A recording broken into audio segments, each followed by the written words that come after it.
కోతుల్ని చూసి భయపడని వాళ్ళంటూ ఎవ్వరూ ఉండరబ్బా నాకు తెలిసి.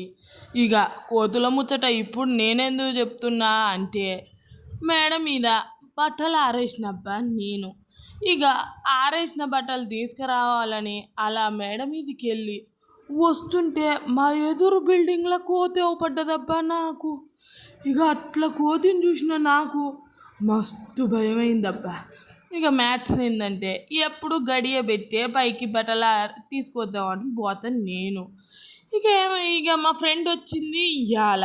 ఇక వస్తారు కదా దాంతో ముచ్చట్లు పెట్టుకుంటా డోర్ పెట్టడం మర్చిపోయి దగ్గరికి వేసిపోయిన నేనబ్బా. ఇక వస్తారకే ఎదురుగా కోతిని చూసి వామ్మో మా ఇంట్లోకి ఇట్లా ఉన్న కోతులు పోయినాయని మామూలు భయపడలేదబ్బా నేను. ఇక అది మ్యాటరు. ఇలా సడన్గా ఇలా మర్చిపోయి డోర్ పెట్టడం ఎంతమంది అలా భయపడి ఉంటారో నాతో ఖచ్చితంగా కామెంట్ బాక్స్లో షేర్ చేసుకోండి అబ్బా. ఇక వీడియో పూర్తిగా చూసి లైక్ షేరు సబ్స్క్రైబ్ చేయండి అబ్బా విష్ణు ఈశ్వర్ వ్లాగ్స్ని. ఇక వీడియోలోకి వెళ్తే మార్నింగ్ అయితే వడలు చేశాను అబ్బా టిఫిన్. మధ్యాహ్నం లంచ్లోకి బిర్యానీ చేశాను. బిర్యానీ వీడియో చూడలేదంటే ఈ వీడియో చూసినాక పోయి ఆ వీడియో కూడా చూడండి అబ్బా, ఆల్రెడీ అప్లోడ్ చేసిన. Okay friends.